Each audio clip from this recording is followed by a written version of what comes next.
स्वागत है आप सभी का सरकारी भर्ती पल पल न्यूज पर। दोस्तों बात करते हैं आज 24 दिसंबर 2020 दिन गुरुवार हो गया और जानते हैं फटाफट से देश भर की तमाम बड़ी खबरों को आज के मुख्य समाचार और टुडे की न्यूज के इस अपडेट में जानेंगे। सरकार की तरफ से कुछ महत्वपूर्ण अपडेट्स है। इसके अलावा मौसम विभाग की तरफ से शीतलहर को लेकर और ठंड ज्यादा बढ़ने को लेकर भी कई राज्यों में अपडेट आ रहा है। साथ ही किसान आंदोलन को लेकर भी खबर है और किसानों और सरकार के बीच आखिर क्या कुछ बातचीत हुई इसको लेकर भी अपडेट है। एक एक करके आज की सभी बड़ी खबरों को जानेंगे इस वीडियो में। बिल्कुल ध्यान से बने रहेगा मेरे साथ और एकदम पूरा लास्ट तक देखते रहेगा। सीधे बात करें पहली खबर की तो खबर देख पा रहे होंगे कि 4 करोड़ छात्रों को होगा सरकार की स्कॉलरशिप योजना का लाभ और खाते में सीधे पैसे आएंगे। स्टूडेंट्स के लिए अच्छी खबर है। दरअसल अनुसूचित जाति के छात्रों को दी जाने वाली केंद्रीय छात्रवृत्ति के नियमों में सरकार ने बड़े बदलाव किए हैं और अगले 5 सालों में केंद्र सरकार जो है ना उसने अनुसूचित जाति यानी कि एससी के 4 करोड़ से भी ज्यादा छात्रों को छात्रवृत्ति दी है, जिस पर 60,000 करोड़ रुपए खर्च किए जाएंगे। देश में अनुसूचित जाति के छात्रों को शिक्षा का भरपूर फायदा मिल सके इसके लिए प्रधानमंत्री नरेंद्र मोदी की अध्यक्षता में केंद्रीय मंत्रिमंडल की कल ही बैठक हुई और इसी में ये बड़ा बदलाव किया गया है।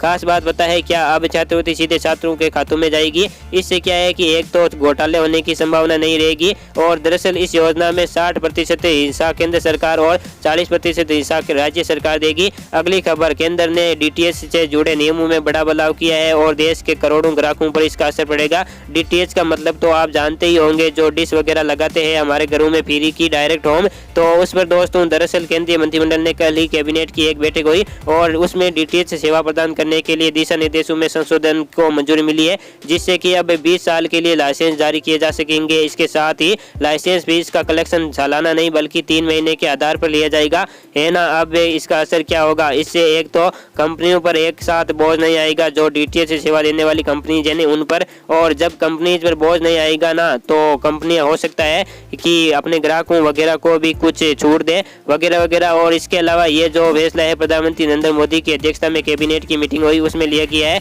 वैसे आपकी जानकारी के लिए बता दूं दोस्तों, 6 करोड़ घरों में डीटीएच कनेक्शन अभी हमारे देश में उपलब्ध है। 18 करोड़ टीवी है जिसमें से 6 करोड़ घरों में डीटीएच कनेक्शन है। अगली खबर, रेल यात्रियों के लिए अच्छी खबर है दोस्तों। 1 जनवरी से रेलवे करने जा रहा है बड़ा बदलाव, यात्रियों को मिलेगी खास सुविधा। जी हां, नए साल से रेल में सफर करना आपके लिए आसान होगा और अच्छा भी होगा। पता है क्यों? क्योंकि नए साल में यात्रियों को बड़े चेंजेस देखने को मिलेंगे। Indian railway side lower berth में बड़ा बदलाव करने जा रही है। आपको बता दूं 1 जनवरी 2021 से शान ए भोपाल एक्सप्रेस की लाहौर बर्थ में बड़ा बदलाव देखने होने जा रहा है और रेलवे की ओर से दोस्तों इस ट्रेन में नए जो LHB भी लगा दिए जाएंगे, तो इन कोच के लगने के बाद यात्रियों के लिए सफर करना और भी ज्यादा आरामदायक हो जाएगा। अगली खबर, जमीन से हवा में मार करने वाली मिसाइल का सफल परीक्षण हुआ है। हवा में कई दुश्मनों को एक साथ मार गिराएगी MRSM। भारत में इस तरह की एक नई इस नाम से मिसाइल लॉन्च की गई है और वो सक्सेसफुल भी रही। अगली खबर, अब महंगाई ने तोड़ डाली पाकिस्तान की कमर। जी हां, पड़ोसी जो मुल्क की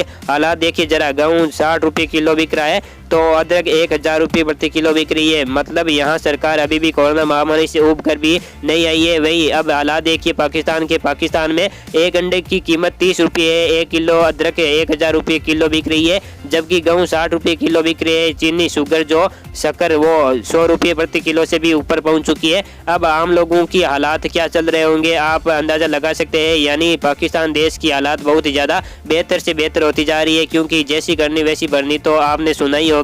और अगली खबर, गुड न्यूज है, महाराष्ट्र में सस्ते होंगे घर, रियल एस्टेट इंडस्ट्री को मिलेगी बड़ी सौगात। जी हां दोस्तों, स्टाम्प ड्यूटी छूट को मिले जबरदस्त रिस्पांस के बाद अब महाराष्ट्र सरकार रियल एस्टेट इंडस्ट्री के जरिए घर खरीदारों को सौगात देने जा रही है। राज्य सरकार रियल एस्टेट सेक्टर को और भी ज्यादा बूस्ट देने के लिए जल्द ही डेवलपर्स के द्वारा चुकाए जाने वाले जो प्रीमियम की दरों में 50% कटौती करने भी जा रही है। सरकार के इस फैसले से जो रियल एस्टेट प्रोजेक्ट की लागत कम होगी और घर खरीदारों के लिए कीमतें कम होने की राह भी आसान होगी। अगली खबर, मौसम समाचार को लेकर घने कोहरे की चपेट में चल रही है राजधानी दिल्ली NCR और इसके अलावा कई राज्यों में सर्दी के चलते ऑरेंज अलर्ट भी जारी किया हुआ है। यानी कि उन राज्यों में अगले 24-48 घंटों के दौरान भयंकर सर्दी पड़ेगी। ऑरेंज अलर्ट है कौन कौन से राज्य के लिए तो आप देख सकते हैं, दिल्ली तो है ही, इसके अलावा पंजाब हरियाणा में भी ठंड और भी ज्यादा बढ़ेगी और उत्तर प्रदेश, राजस्थान, छत्तीसगढ़, पश्चिम बंगाल, तेलंगाना में शीतलहर भी बनी रह सकती है, ये मौसम विभाग की तरफ से चेतावनी निकल कर आ रही है। इसके अलावा उत्तर भारत में कड़ाके की ठंड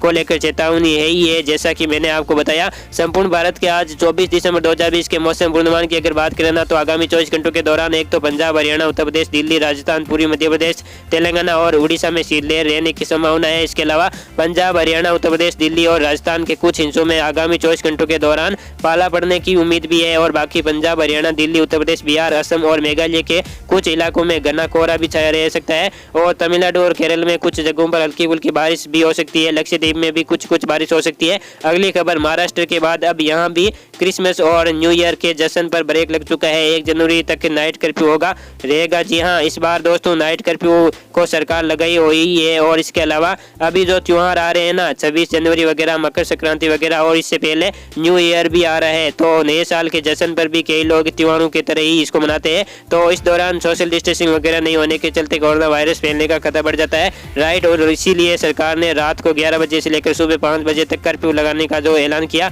ताकि रात में कोई निकले ही नहीं। तो महाराष्ट्र सरकार के बाद अब कर्नाटक सरकार ने भी ये कस्टम लागू कर दिया। अगली खबर, चीनी वायरस के क्या ताजा आंकड़े चल रहे, तो टोटल संक्रमित लोगों की संख्या 1,01,23,544, वही जान जाने वाले लोगों की संख्या 1,46,778 पहुंच चुकी है। अगली खबर, किसान आंदोलन को लेकर कृषि कानूनों के समर्थन में आए 1 लाख गाँवों के 3 लाख से ज्यादा किसान। जी हाँ, जहाँ दोस्तों एक तरफ किसान भाई लोग जो है ना कृषि कानूनों के विरोध में आज लगभग 27-28 दिन हो गए किसान आंदोलन कर रहे हैं, राइट। वहीं अब खबर ये देखिए जरा, चौंका देने वाली न्यूज है कि कृषि कानूनों के समर्थन में आए 1 लाख गाँव के 3 लाख से भी ज्यादा किसान। जी हाँ, दरअसल बात कुछ यूँ है ना कि एक तरफ तो दिल्ली की सीमा पर हजारों किसान भाई लोग पिछले 28 दिन से नए कृषि कानूनों को लेकर खिलाफ आंदोलन कर रहे हैं और अब इसी बीच ढेर सारे किसान इन कानूनों के समर्थन में भी सरकार के पक्ष में खड़े हैं। किसानों के गैर सरकारी संगठनों ने एक मंच है जो इसने आज ही कृषि मंत्री नरेंद्र सिंह तोमर को देश भर के 1 लाख से ज्यादा गाँवों को 3.13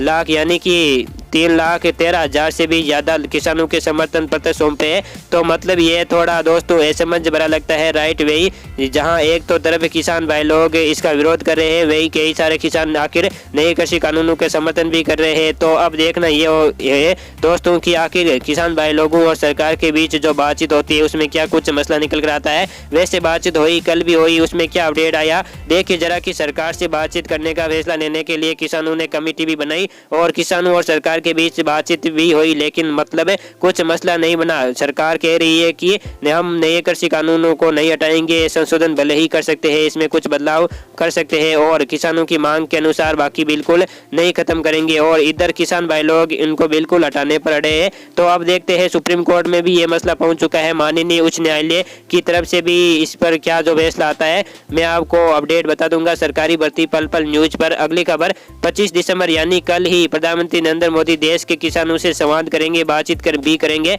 और क्रिसमस का गिफ्ट भी देंगे। किसान भाई लोगों को 2,000 रुपए की जो मासिक किस्त ट्रांसफर भी हो जाएगी 25 तारीख को। ओके दोस्तों, इसी घड़ी में ये टुडे ब्रेकिंग न्यूज का अपडेट वीडियो भी नहीं होता है, दिल से वीडियो को लाइक करना, शेयर करना अपने दोस्तों के साथ व्हाट्सएप फेसबुक पर। ओके दोस्तों, जय हिंद, जय भारत।